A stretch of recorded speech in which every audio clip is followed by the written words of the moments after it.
Daniel chapitre 9, le verset 19, il est écrit.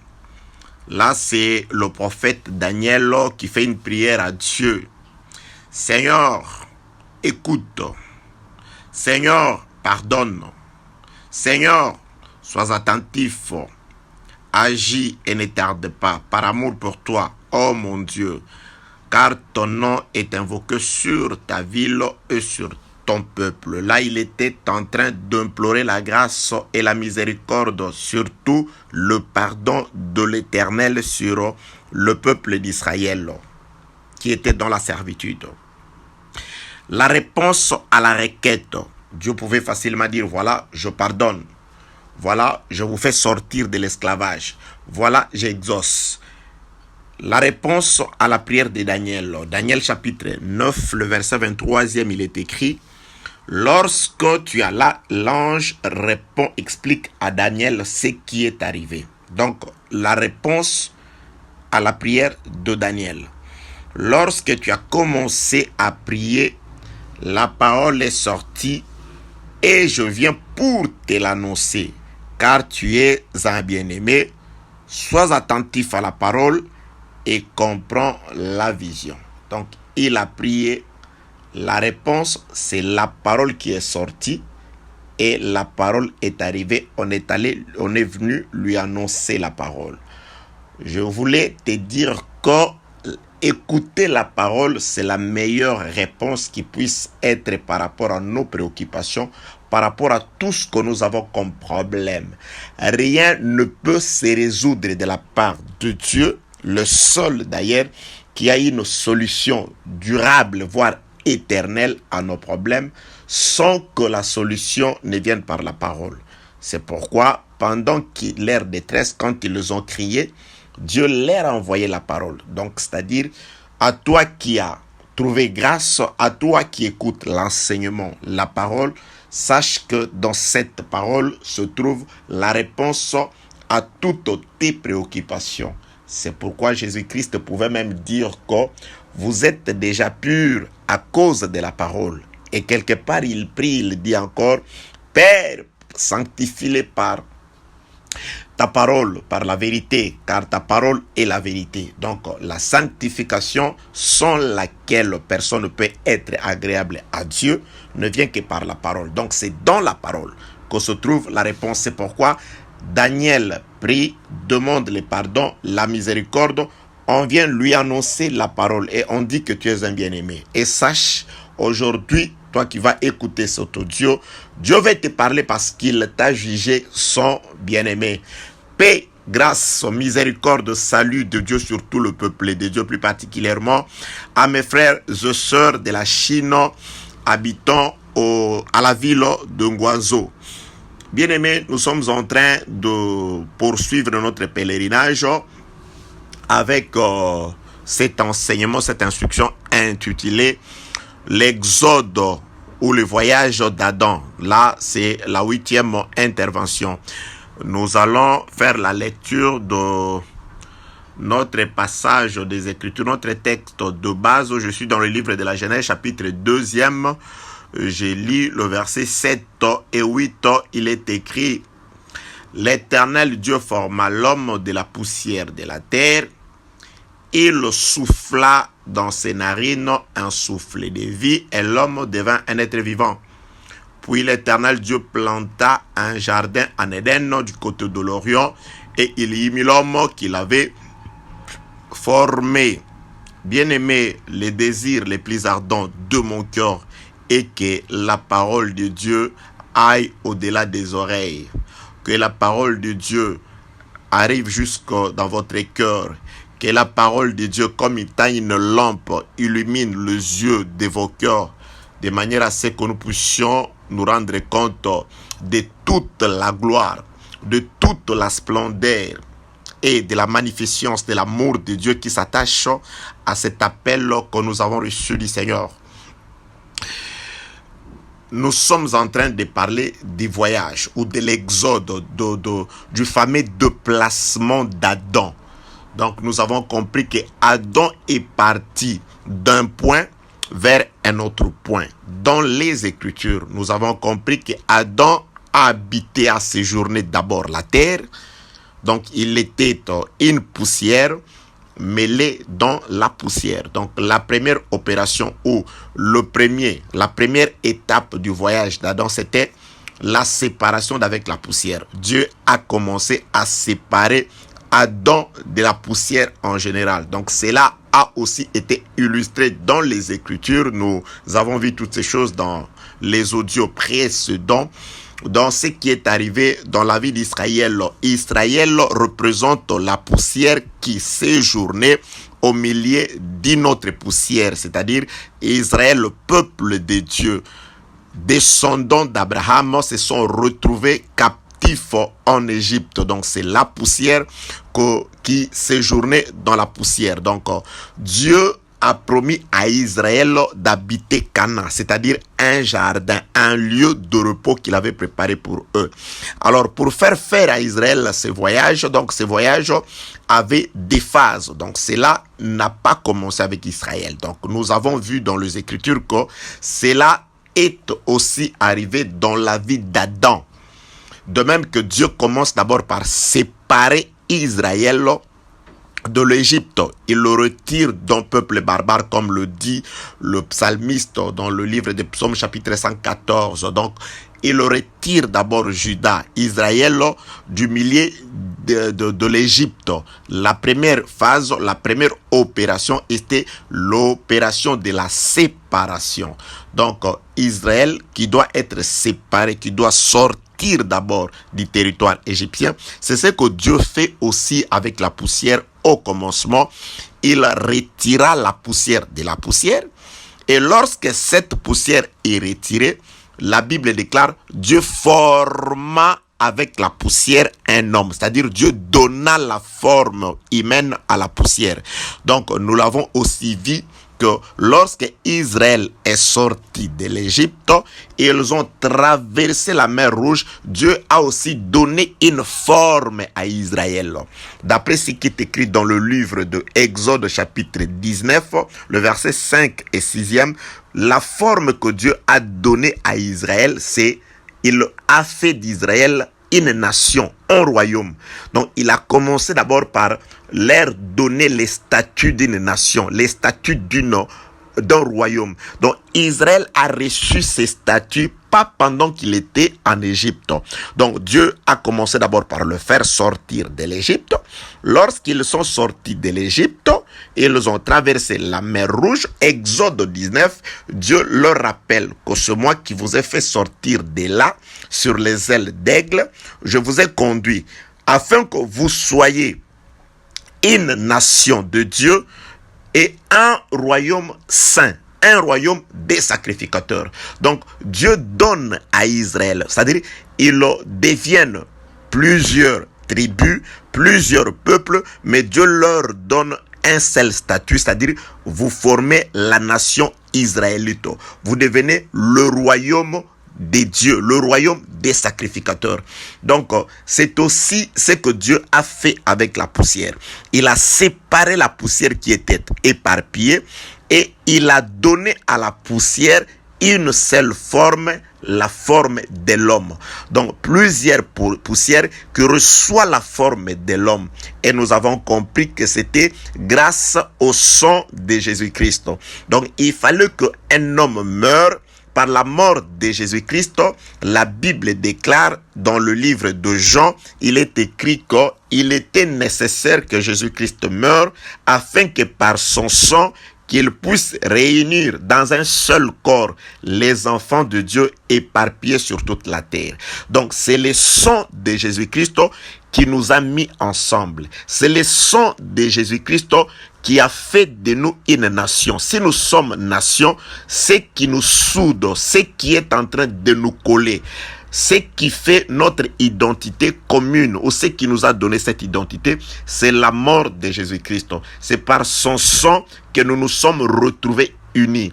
Donc, les frères, Dieu lui-même, il pose la question à Job, s'il savait qui est celui qui répand de cieux, des outres d'eau, afin que les mottes des terres soient collées ensemble. Donc, il fallait que Dieu réponde des cieux, des outres d'eau, pour mettre ensemble les mottes des terres. Donc nous sommes cette terre, nous avons été éparpillés. Dieu nous a séparés du monde, premièrement, comme Israël de l'Égypte.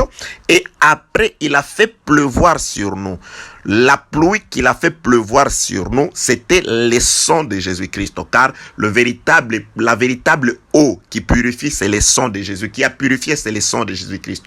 Donc le sang de Jésus n'a pas seulement purifié, mais le sang de Jésus a servi de ciment pour cimenter le pierre qui était éparpillée.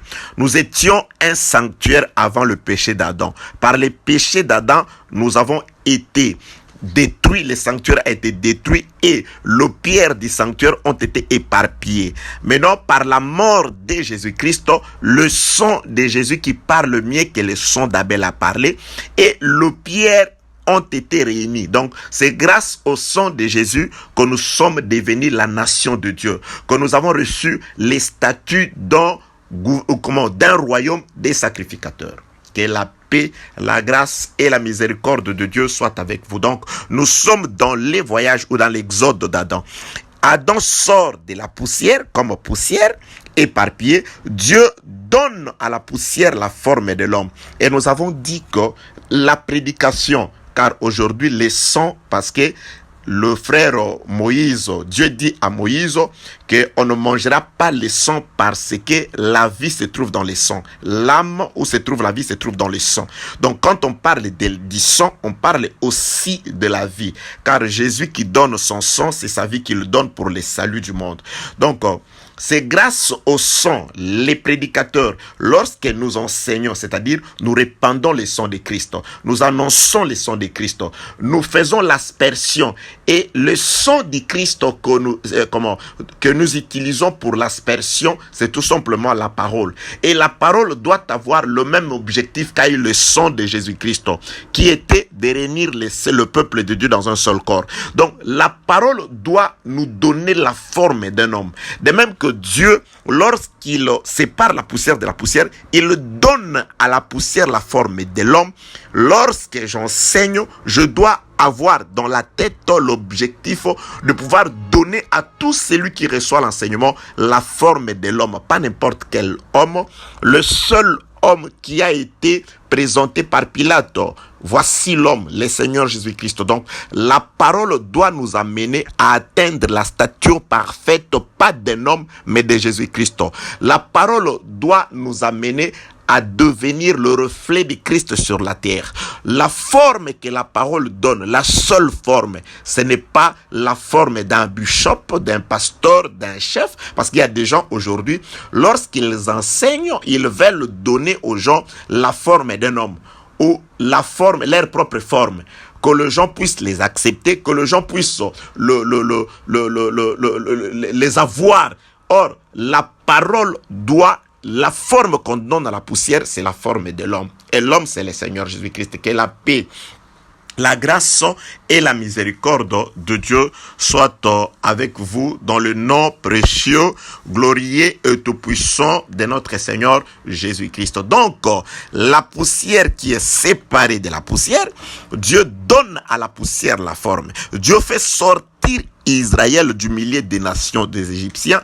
Lorsqu'il fait sortir Israël, ils arrivent au désert, Exode chapitre 19, Dieu leur donne, il dit désormais, maintenant, vous allez devenir, par obéissance à la parole, vous deviendrez une nation sainte, un saint sacerdoce. Donc, c'est-à-dire, ils deviennent une nation sainte et un saint sacerdoce. Donc, Dieu est en train, petit à petit, de reconstruire les sanctuaires. Donc, Adam était un sanctuaire, il a péché, il a été détruit, anéanti, et Dieu doit reconstruire les sanctuaires. Israël était le peuple de Dieu devant la face du Seigneur. Dieu les avait choisis sur toute la terre et ils ont péché. Le péché d'Israël, c'était quoi? C'était, ils ont péché de plusieurs façons, mais ils ont ajouté à ces péchés-là la mort de notre Seigneur Jésus-Christ. C'est-à-dire, c'est là où ils ont boudé le Seigneur. C'est là où ils ont refusé la parole. Parce qu'il avait été dit, Dieu vous suscitera un prophète d'entre vos frères. Vous l'écouterez. Celui qui n'écoutera pas ce prophète sera retranché du milieu de peuple. Donc, Israël qui représentait un sanctuaire de Dieu, quoique terrestre, il a péché et Dieu a détruit les sanctuaires. Et le pierre du sanctuaire, à l'heure où nous parlons, depuis la mort de Jésus à la croix, Israël est un peuple éparpillé spirituellement. Ils peuvent retourner, mais ils sont éparpillés. Donc, ils sont, Dieu le voit du milieu des nations. Par rapport à leur évocation, à leur culte, par rapport à leur conscience, il n'y a pas de différence à ce jour entre un Israélite et un Américain. Donc, c'est-à-dire, ils sont dans le culte de l'horreur. Dieu le voit en déportation. Donc, c'est les temples détruits dont les pierres sont éparpillées sur les 4 coins de la planète. Donc, il viendra un temps où Dieu lui-même viendra afin de pouvoir réunir de nouveau les pierres du sanctuaire qui sont en déportation en ce jour. Que la paix, la grâce et la miséricorde de notre Dieu soient avec vous. Donc, lorsque Dieu, Jésus-Christ aussi, qu'est-ce qu'il fait?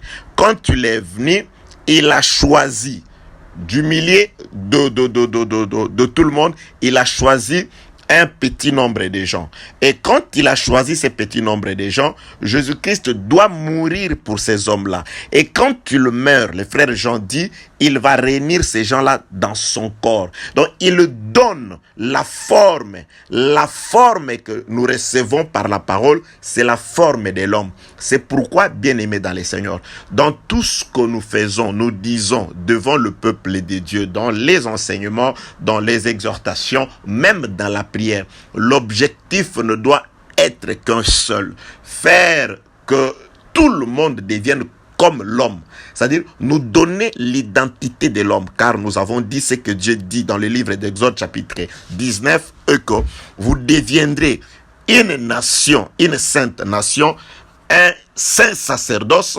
Donc les royaumes, il n'y en a qu'un seul. Jésus-Christ parle du royaume des cieux. Donc lorsque Dieu parle, il voulait que le peuple lui ressemble. C'est pourquoi Dieu leur donne sa volonté par la parole, par la loi qu'il leur a donnée. Et aujourd'hui, nous ressemblons à Dieu dans l'obéissance de la parole. C'est la parole qui nous donne la forme de Dieu. C'est la parole qui fait que nous devenions comme Jésus-Christ.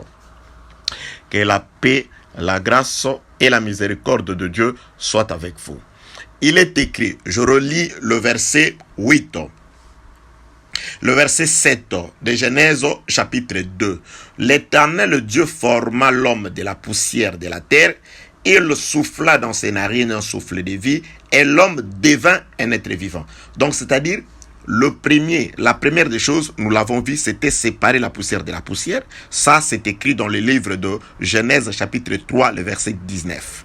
Donc, lorsque Dieu sépare la poussière de la poussière, Dieu va d'abord donner la forme. C'est-à-dire, Dieu fait que cette poussière devienne un homme. Dieu ne peut pas souffler dans la poussière lorsque celle-ci n'a pas encore reçu la forme humaine. Donc, le souffle vient trouver que la poussière a déjà reçu la forme humaine. Et aussi, Dieu ne peut pas donner la loi à Israël aussi longtemps qu'Israël est encore sur le territoire égyptien. Donc, Israël sort, Dieu donne à Israël les statuts d'une nation, c'est-à-dire d'un temple, d'un sanctuaire. C'est ce qui est écrit dans le livre des Psaumes chapitre 114, le verset du 1er au 3e verset.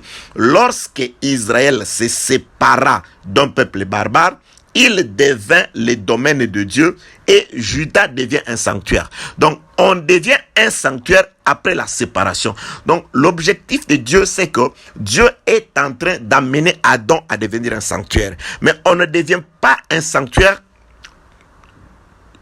d'un seul coup. C'est pourquoi Dieu les fait passer par des étapes. Il sépare d'abord la poussière de la poussière. Il donne maintenant Dieu et les constructeurs. Il est en train de construire l'homme.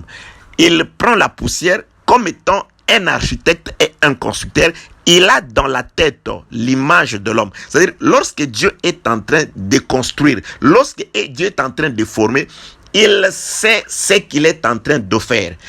Quelle est la forme qu'il doit donner à la poussière? Bien-aimé, lorsque nous enseignons, nous prêchons, nous devons savoir l'objectif. Nous voulons que le peuple ressemble à qui? Nous voulons que le peuple devienne comme qui? C'est pourquoi les frères Paul dit, nous regardons comme dans un miroir la gloire de Jésus-Christ. C'est-à-dire, lorsque nous regardons le miroir de la parole, les frères Paul dit, ce que nous voyons dans le miroir, ce n'est pas notre propre visage, mais c'est la gloire de Christ. Le miroir de Jésus est différent de notre. Nos miroirs à nous, lorsque nous nous mirons, lorsque nous regardons nos miroirs, c'est notre visage. Nous voyons le reflet de notre visage. Mais le miroir de Christ, le frère Paul dit, lorsque nous regardons dans le miroir la gloire de Christ, c'est le miroir de Dieu fait ressortir, fait refléter la gloire de Jésus. C'est-à-dire, si je me retrouve devant le miroir de Dieu, la parole de Dieu, le visage qui est à ma face, qui est en face de moi, ce n'est pas mon propre visage, mais c'est le visage de Jésus-Christ. Donc, s'il faut que j'arrange mon visage, s'il faut que je me fasse beau ou belle, c'est par rapport au visage que reflète le miroir. C'est pourquoi, bien-aimés dans le Seigneur, nous n'écoutons pas la parole ou nous n'enseignons pas la parole seulement par rapport aux choses qui nous plaisent. Mais nous voulons être comme Jésus. Nous voulons parler comme Jésus-Christ. Nous voulons prier comme Jésus. Nous voulons faire toutes choses comme Jésus-Christ parce que le miroir de Dieu reflète la gloire de Christ.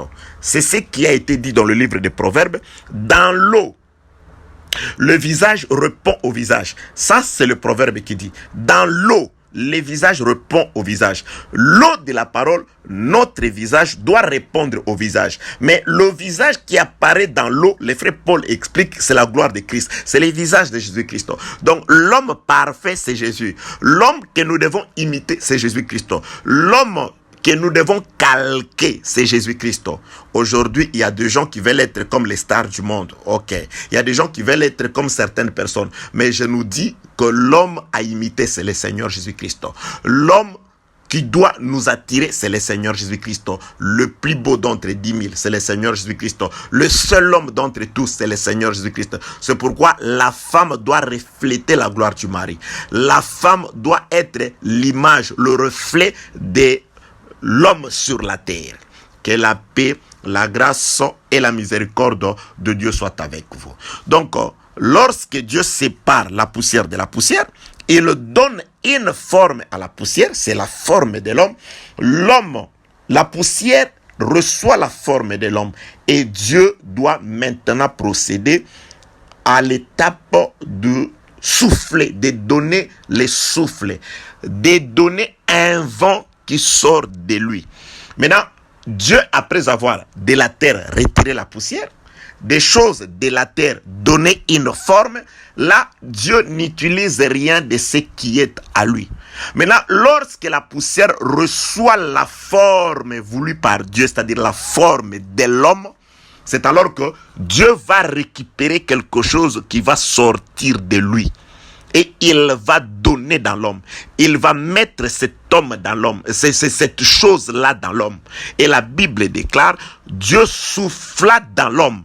C'est-à-dire, Dieu fait sortir un souffle. Et la Bible déclare, virgule, le souffle de la vie. C'est-à-dire, un vent de vie va sortir de Dieu. Dieu doit libérer la vie de son intérieur. Il libère une vie qu'il va mettre dans l'homme. C'est-à-dire, Dieu retire quelque chose de lui qu'il va donner dans l'homme. Dieu ne donne pas son souffle à la poussière. Je répète, Dieu sépare la poussière de la poussière. Il donne à la poussière la forme de l'homme. Et maintenant, Dieu va souffler dans l'homme. C'est pourquoi j'ai toujours dit, le seul homme qui a reçu le souffle sur la terre, c'était Adam. Bien-aimé dans le Seigneur, la femme, Dieu n'a jamais soufflé sur Ève. Vous, pasteurs qui soufflez sur les gens, Dieu n'a jamais soufflé sur Ève. Le souffle de Ève, elle le retire de son mari. Adam comprend parce que Dieu, il souffle sur Adam, Dieu ne souffle que sur Adam. Adam est le seul qui a reçu le souffle. Ève est celle qui vit grâce au souffle d'Adam. C'est pourquoi le seul qui a le souffle, la vie de Dieu, c'est lui à qui Dieu a donné la vie sans limite. L'esprit sans partage, c'est le Seigneur Jésus-Christ. Le seul être vivant, c'était le Seigneur Jésus-Christ. C'est lui que Dieu a connu, c'est lui que Dieu a aimé, c'est lui en qui a habité corporellement toute la plénitude du souffle de Dieu, c'est le Seigneur Jésus-Christ. C'est pourquoi lorsque Ève a mangé les fruits, Adam qui connaissait la loi, il ne pouvait pas passer, il ne pouvait pas manger. Et les serpents aussi ne pouvaient pas aller vers Adam. Parce que les serpents savaient que Adam c'est le dépositaire de la loi. Le serpent est allé vers la femme. J'ai expliqué ces choses dans l'exode de Ève. Donc j'ai détaillé toutes ces choses. Qu'est-ce qui s'est passé? J'ai détaillé en tout cas ces choses. La femme mange la lumière, vous gagnez les ténèbres. Les ténèbres vous gagnent petit à petit. Vous vivez dans les ténèbres, regardez votre position par rapport à la lumière. Regardez votre position par rapport à la lumière. Donc vous criez dans les ténèbres au nom de Jésus, mais rapprochez-vous de la lumière, rapprochez-vous de Christ, rapprochez-vous de la parole. Et quand vous vous rapprochez de la parole, la chose que la parole fait, elle doit commencer à dégager, à chasser les ténèbres, la mauvaise vie, la mauvaise conduite, la mauvaise conscience, toutes ces choses-là, c'est la parole qui les chasse, qui est la paix.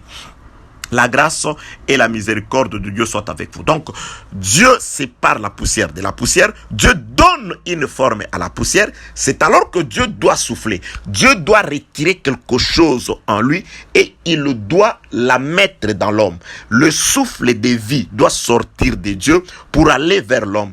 Dieu, il fait un transfert, le plus grand transfert qui puisse exister. Dieu donne la vie à l'homme. L'homme de la terre reçoit la vie. C'est pourquoi j'ai dit, bien-aimé dans le Seigneur, c'est très important. Israël sort comme la poussière. Dieu sépare Israël du peuple barbare. Il leur donne la forme d'une nation, d'un royaume. Et maintenant, Dieu donne la loi à ce royaume-là. C'est-à-dire, il donne la loi à ce royaume-là. Dieu souffle dans la terre qu'il a séparée de la terre à laquelle il a donné la forme de l'homme. Donc, c'est celui qui est comme Jésus qui a droit au souffle du Tout-Puissant. Et la Bible déclare, l'homme devint un être vivant. Un être vivant. Donc, lorsque ce souffle arrive, premièrement, ce souffle doit nous donner un statut nouveau. Nous devons devenir un être vivant. La vie doit être manifestée. Je voudrais qu'on lise quelques passages des Écritures. Je suis avec le psaume, c'est le psaume 104. Je cherche. Il y a deux versets. Le verset, en tout cas, 29 et 30. Voilà, psaume 104. Je commence. Tu caches ta face, ils sont tremblants. Tu leur retires le souffle, ils expirent et retournent dans la poussière. Donc lorsque Adam n'a pas de souffle, c'est une poussière. C'est pourquoi lorsque Adam pêche, Dieu va juste retirer son souffle et il va retourner à la poussière. Donc, psaume 54, le verset 29, tu caches ta face, ils sont tremblants, tu leur retires le souffle, ils expirent. Ils retournent dans leur poussière. Verset 30, tu envoies ton souffle et ils sont créés. C'est ce que je voudrais. Et tu renouvelles la face de la terre. Dieu a donné le souffle à Adam. Adam a péché. Dieu a retiré son souffle. Il a dit à Adam, tu retourneras à la poussière d'où tu as été tiré. Donc Adam est retourné à la poussière. Et la Bible déclare, verset 30, tu envoies encore ton souffle. Donc c'est-à-dire, Dieu doit envoyer son souffle pour la seconde fois. Adam a reçu le souffle premièrement. Il a péché, il a perdu ce souffle. Il est retourné dans la poussière. Lorsque Adam est retourné dans la poussière, maintenant, verset 30 dit, tu envoies ton souffle. Donc Dieu doit renvoyer son souffle.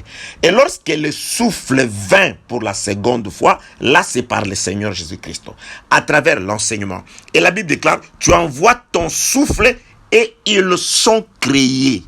Donc l'homme, ce qui crée l'homme, c'est le souffle. C'est pourquoi j'ai dit, lorsque Dieu sépare la poussière de la poussière, là Dieu n'a pas encore créé l'homme. L'homme n'est pas encore créé. Là, Dieu est en train de faire des formations. Il est en train de pouvoir faire des formations, comme je l'ai dit. Il sépare l'homme de la poussière de la poussière. Là, l'homme n'est pas encore créé. Il donne à l'homme, à la poussière, la forme extérieure de l'homme. L'homme n'est pas encore créé. D'après Psaume 104, le verset 30. Tu envoies ton souffle, ils sont créés. Donc, l'homme est créé par le souffle. C'est pourquoi j'ai dit, il y a des personnes qui marchent avec nous, qui sont avec nous, qui écoutent l'enseignement, mais qui ne sont pas créés. Pourquoi? Parce qu'ils n'ont pas le souffle qui font de nous des êtres vivants. Un être vivant, c'est celui qui vit comme le seul être vivant qui est Jésus. Un être vivant, c'est celui qui manifeste la vie de la parole. Jésus-Christ dit, je suis le chemin, la vie et la vérité. Ce qui crée d'abord, c'est le souffle. C'est pourquoi dans des assemblées des hommes qu'on appelle communément église, où Dieu ne souffle pas, où rien de tout ce qui sort de Dieu, parce que nous avons vu que le souffle, c'est ce qui sort de l'intérieur de Dieu. Je suis sorti de Dieu, c'est Christ. Or, Christ, c'est l'enseignement, c'est la parole. Là où on annonce des fables, là où on annonce des histoires, il était une fois, j'ai voyagé, quand j'étais à, je suis des, ils sont des, prions pour je ne sais pas qui. Là, Dieu, il n'y a pas de création. Rien n'est créé. Tu envoies ton souffle et ils sont créés. Et ce n'est pas fini. Lorsque le souffle vint pour la seconde fois, écoutez ce que dit le psalmiste. Tu envoies ton souffle, ils sont créés et tu renouvelles la face de la terre. C'est-à-dire la venue du souffle par Jésus-Christ. Lorsque le Saint-Esprit arrive et que le disciple reçoive le Saint-Esprit, le monde ne savait pas que Dieu avait renouvelé la face de la terre. Bien-aimés dans le Seigneur, là où il n'y a pas d'enseignement, la nouvelle alliance n'existe pas. La nouvelle vie n'existe pas. La nouvelle naissance n'existe pas. Dieu renouvelle la face de la terre par rapport à son souffle qui vient créer. Et les prédicateurs, le ministre de Dieu, ce sont des créateurs. Ce sont ceux qui utilisent le souffle pour créer. C'est pourquoi Dieu dit, créons l'homme à notre image. Donc, c'est-à-dire, nous sommes ouvriers avec Dieu et vous êtes les champs de Dieu. J'utilise la parole afin de créer. Le souffle de Dieu dans l'église vous donne la vie. Donc, c'est-à-dire, vous devenez des créatures. Vous devenez des êtres vivants par la parole. Vous vivez selon la parole du Seigneur. Pourquoi? Parce que vous écoutez la parole. Quiconque n'écoute pas la parole de Dieu ne vit pas. Il y a des gens qui écoutent et qui n'obéissent pas. C'est-à-dire, la parole ne leur sert de rien. Que la paix, la grâce et la miséricorde de Dieu soient avec vous, bien-aimés dans le Seigneur. Écoutez ce que dit le frère qui a écrit cette écriture de Proverbes. Je suis dans le livre de Proverbes, chapitre 20, verset 27. Proverbe 20, 27, il est écrit. Le souffle de l'homme est une lampe de l'Éternel. Il pénètre jusqu'au fond des entrailles. Ici, on dit, le souffle qu'a reçu l'homme. Donc, en soi, lorsque Dieu soufflait sur Adam, donc c'était le jour où Dieu allumait. Donc, Dieu a allumé une lampe le jour où il a soufflé. C'est pourquoi il est écrit, Dieu a soufflé d'abord dans l'homme, l'homme a péché, il a perdu ce souffle-là. Il est devenu un mort, il est mort. Dieu a renvoyé le souffle pour la première fois, la seconde fois, et quand il a renvoyé le souffle, il a recréé l'homme. Lorsque l'homme a été recréé, en même temps, Dieu a renouvelé la face de la terre. Donc, c'était la nouvelle alliance. C'était un sacerdoce nouveau avec Jésus-Christ. C'est lui qui vient avec le souffle pour la seconde fois. Et quand tu le souffles, c'est pourquoi les gens sont en train d'imiter un peu bêtement. Dieu a soufflé dans Adam. Adam a péché et Jésus-Christ, pour montrer qu'il est venu pour renouveler la face de la terre, il doit appeler ses disciples et il doit souffler. Ça, c'était un signal pour nous dire que je suis en train d'accomplir Psaume 104, le verset 30. Je viens souffler pour la seconde fois afin de renouveler. Le souffle de Jésus-Christ, c'était le renouvellement de l'alliance de Dieu. C'était le renouvellement de l'amour de Dieu. C'était le renouveau d'un sacerdoce nouveau. C'est-à-dire, par ce souffle-là, Jésus-Christ a introduit ses disciples dans une vie nouvelle, dans une nouvelle naissance, dans un sacerdoce nouveau, dans une alliance nouvelle. Là où il y a le souffle, l'enseignement, la prédication de la parole de Dieu, c'est là où il y a ce souffle-là. C'est pourquoi il est écrit dans le livre des Proverbes 20-27 que le souffle de l'homme est une lampe de l'Éternel. Donc, l'homme, c'est Jésus ici. C'est Jésus qui souffle. Quand il le soufflait sur les disciples, donc il était en train de pouvoir allumer une lampe. Donc, la lampe qui s'était éteinte par les péchés d'Adam. Parce que depuis la mort d'Adam, les péchés d'Adam, le ténèbre a régné jusqu'à ce que Jésus-Christ vienne allumer. Et ici, on explique que Jésus-Christ, qui est l'homme par excellence, il allume par le souffle. Donc, quand il le soufflait, c'était un enseignement. Il disait à l'humanité, voilà, je suis venu allumer. C'est pourquoi toute église, toute assemblée, tout regroupement d'hommes, où il n'y a pas d'enseignement, vous vivez dans les ténèbres. Vous êtes des disciples des ténèbres, vous êtes la proie des ténèbres, de toutes les forces des ténèbres, vous êtes à la merci des ténèbres. Pourquoi? Parce que la lampe, c'est le souffle.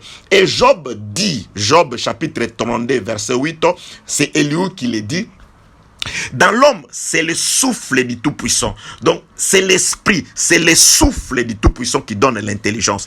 L'intelligence est donnée par le souffle du Saint-Esprit qui est tout simplement la parole. Nous devons aimer pas n'importe quelle. Il y a des gens aujourd'hui, ils crient, la parole a guéri. Mais quelle est cette parole qui guérit? Donc, on doit présenter la parole qui est le souffle. Et le souffle, c'est la lampe. Je dirais beaucoup de choses sur le souffle qui vient allumer une lampe. Bien aimé, ça, je vais revenir. Je garde ça. Et lorsque je parlerai de cette femme qui avait perdu une pièce d'argent, et pour retrouver la pièce, elle a allumé. Donc, c'est là où je parlerai beaucoup plus en détail sur Proverbe chapitre 20, verset 27. Le souffle de l'homme est une lampe de l'Éternel et il pénètre jusqu'au fond des entrailles. Donc, cette femme-là ne pouvait pas allumer si elle n'avait pas d'abord perdu une seule des 10 pièces. Donc, c'est par amour à la pièce perdue que la femme va allumer. Une seule pièce est perdue, Jésus-Christ. C'est par amour. Lorsque Dieu recherche Christ, par amour à Jésus. Lorsque Christ est mort, par amour à Christ, que Dieu va allumer, que toute la maison va bénéficier de la lumière. Cette femme allume parce qu'elle est en train de rechercher une pièce perdue. Et lorsqu'elle allume, elle ne se limite pas là. Elle prend le balai. Elle va balayer la maison. La maison qui était sale profite du balai. La maison devient propre grâce à la perte d'une pièce de monnaie. C'est par la mort de Jésus-Christ que nous avons été éclairés et que nous avons été aussi balayés. Dieu a balayé la mort de Jésus-Christ. La lampe, lorsqu'elle vient, elle est suivie d'un coup de balai. C'est pourquoi lorsque la parole de Dieu, qui est le souffle, qui est une lampe, lorsqu'elle atterrit dans la vie d'une personne, la parole doit éclairer la personne. Et la parole doit balayer. Seigneur, mon frère, je ne sais pas, une maison où il y a une pièce qui est perdue, la lumière est arrivée, Jésus-Christ, la mort de Jésus est constatée, la lumière est arrivée et cette maison ne reste pas sale. Même des comportements d'abord. La parole doit nous transformer. La parole doit changer notre vie. La parole doit manifester que Dieu, par le souffle, a renouvelé la face de la terre. Un renouvellement de vie. Un renouvellement des comportements. Psaume 104, verset 30, bien-aimé dans le Seigneur. Ce n'est pas seulement pour chanter ou pour dire Amen, mais ce sont des instructions. Donc, cette femme-là perd une seule pièce. Bien-aimé, la seule pièce, parce que la seule pièce qui a été perdue, pour laquelle la femme va faire beaucoup de choses. Elle va allumer, elle va balayer la maison, elle va ouvrir grandement les portes de la maison. Elle va organiser une fête. Elle va inviter les voisins. Les voisins viendront. Ah, cette maison ici, elle est comme ça. Ah, nous avons trouvé grâce aujourd'hui. Nous pouvons rentrer dans cette maison. Pourquoi? Pourquoi cette fête ici? Pourquoi vous dansez? Nous dansons parce qu'une femme a perdu une pièce de monnaie. Elle l'a retrouvée grâce à la lampe et au balai. C'est pourquoi nous sommes entrés dans sa maison aujourd'hui. Nous sommes heureux aujourd'hui. Nous avons été invités à la fête du Seigneur. Pourquoi? Parce que Dieu a perdu son fils. Il a envoyé la lumière, le Saint-Esprit. Il a balayé. Aujourd'hui, nous sommes retrouvés et nous voici aujourd'hui dans la maison en train de fêter. Elle valait combien? Une petite pièce d'argent. Vous retrouvez une pièce d'argent, vous gaspillez autant d'argent pour organiser une fête, appeler les gens. Mais ça n'a pas de sens. Ça n'a de sens que pour Dieu. Que la paix, la grâce et la miséricorde, vous verrez ça en détail un autre jour. Que la paix, la grâce et la miséricorde de Dieu soient avec vous. Vous voyez, bien aimé dans le Seigneur, l'exode d'Adam, le voyage d'Adam. Donc, Adam est en train d'être transformé. Je regarde le temps. Adam est en train d'être transformé à chaque étape de son voyage.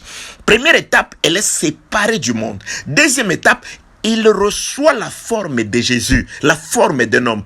Il devient un royaume, il devient une nation. Et après, Dieu va éclairer cette nation, c'est-à-dire la lampe de Dieu. Bien aimé, lorsque nous devenons un sanctuaire, c'est que le frère Paul a dit doit s'accomplir, le frère Jacques plutôt.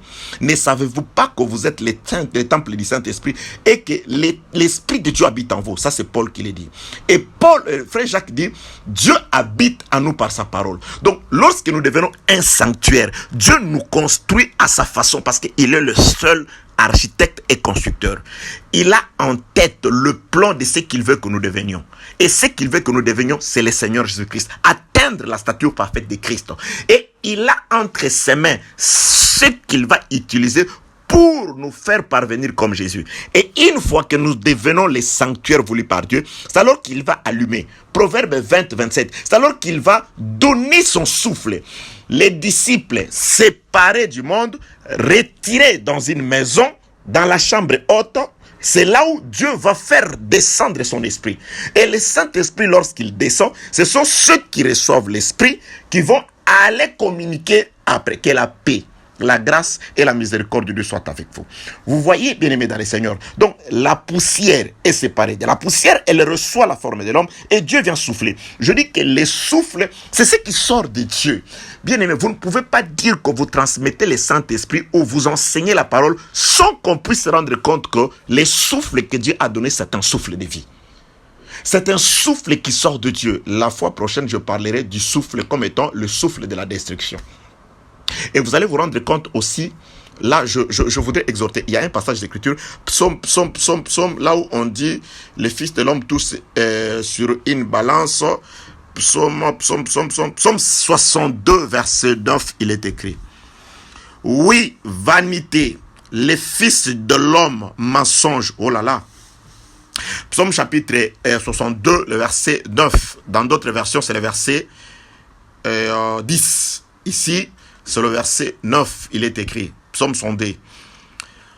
Vanité, le fils de l'homme, mensonge, les fils de l'homme, dans une balance, ils monteraient tous ensemble, plus léger qu'un souffle. Ah, ça, en tout cas, si on ne donne pas d'explication ici, personne ne peut vivre. Donc, le fils de l'homme, premièrement, vanité, fils de l'homme, mensonge. Les fils de l'homme, dans une balance, ils montraient tous, c'est-à-dire, vous prenez toute l'humanité, vous la mettez dans une balance. Même ceux qui pèsent 250 kilos, même ceux qui sont le plus robustes, les catcheurs américains, même ceux qui sont le plus élancés, le plus grand détail. La Bible déclare, tous les fils de l'homme, vous les faites monter dans une balance, ils pèse moins qu'un souffle. Aïe, c'est quoi ce souffle? Oui, bien-aimé dans le Seigneur. C'est pourquoi j'ai dit, je suis heureux aujourd'hui. Pourquoi? Parce que Dieu m'a donné son souffle. Parce que si j'ai le souffle, je ne peux pas avoir peur d'un homme de ce monde. Parce que la Bible déclare, tous réunis, ils pèsent moins qu'un souffle, moins que le souffle. Or, nous sommes heureux aujourd'hui parce que Dieu nous a donné le souffle.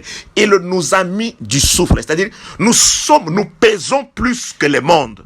Nous pesons plus que les païens, plus que ceux qui ne connaissent pas le Seigneur. Mais pourquoi tu trembles devant le monde? Pourquoi tu trembles devant les gens? Pourquoi? Il y a même de ceux enfants, entre guillemets, enfants de Dieu, qui sont complexés face aux païens. Tous réunis ensemble, vous les faites monter dans une balance, ils pèsent moins que le souffle. Voilà. C'est pourquoi j'ai dit ceci. Je rentre toujours dans le livre des psaumes 104, 29 et 30. Il retire son souffle, ils sont tous morts. Pour la première fois, Dieu a donné le souffle. L'homme a désobéi, il a retiré le souffle. La mort a régné depuis Adam jusqu'à Moïse, c'est-à-dire jusqu'à la croix, car Moïse, comme étant le sacerdoce de la loi, a pris fin à la croix. Jusqu'à la croix, tous ces temps, depuis Adam, c'était le temps des ténèbres. Pourquoi la lampe s'était éteinte? Par le péché d'Adam, par la mort d'Adam, parce qu'il a perdu le souffle, parce qu'il a péché. Et la Bible déclare, tous les fils de l'homme, lorsque Jésus-Christ arrive, lui, c'est celui qui vient souffler pour la seconde fois. C'est celui qui vient donner le souffle. Jésus-Christ seul a pesé plus que toute l'humanité parce que la vie n'était qu'en lui. Ce qui donne du kilo, du poids dans un homme, ce n'est pas le muscle, ce n'est pas la graisse, ce n'est pas ton poids à la manière des hommes, mais c'est celui qui a le souffle. Oui, c'est ce que disent les Écritures. Qui a le souffle pèse. Jésus-Christ était le seul. Toute l'humanité, on les ensemble, tous, devant le Fils. C'est pourquoi ces jours-là, lorsqu'il a conservé le souffle, il leur a posé la question, qui cherchez-vous? Ils ont répondu Jésus. Et ils sont tous tombés parce qu'ils étaient légers. Et là, il s'est dit, ah non, si je conserve la vie, si je reste vivant, ces gens ici, personne n'aura du kilo, personne n'aura du poids. Je dois devenir comme eux. Il a donné sa vie à la croix. Il est mort. Et lorsque le souffle est rentré à Dieu, qu'est-ce qu'il a fait? Il nous a à ce jour transmis le souffle. Donc par l'enseignement, nous recevons le souffle. Et quand nous recevons le souffle, sur une balance de Dieu, nous pesons plus que ces hommes-là. Bien-aimé, je ne peux pas avoir peur. Autant opportun, Dieu m'accordera ce dont j'ai besoin. Autant opportun, Dieu essuiera mes larmes. J'ai confiance à Dieu. Pourquoi? Parce qu'il m'a donné le souffle. Ce qui fait qu'un homme ait du poids, c'est le souffle. Ce qui fait qu'un homme ait de la valeur, c'est le souffle. Le souffle qui donne l'intelligence, c'est la parole, bien-aimé dans le Seigneur. C'est l'instruction. Donc, je suis en train de nous dire dans le voyage d'Adam, dans l'exode d'Adam, Adam, c'est la poussière. Au milieu de la poussière, c'est ce que nous étions aussi dans le monde. La parole doit nous séparer du monde. Et la parole doit nous donner la forme de Christ. Et la parole doit nous transmettre la vie de Christ. Le souffle, la lampe. Et lorsque la lampe allume à nous, nous présentons les œuvres de la lumière. C'est alors que nous redevenons beaucoup plus pesants que le monde. C'est alors que nous, alléluia, la sauterelle pesante. Que la paix, la grâce, l'amour et la miséricorde de Dieu vous soit donnée au nom de notre Seigneur Jésus-Christ. Nous respectons le temps afin que tout le monde ait la capacité d'écouter l'instruction. À la prochaine.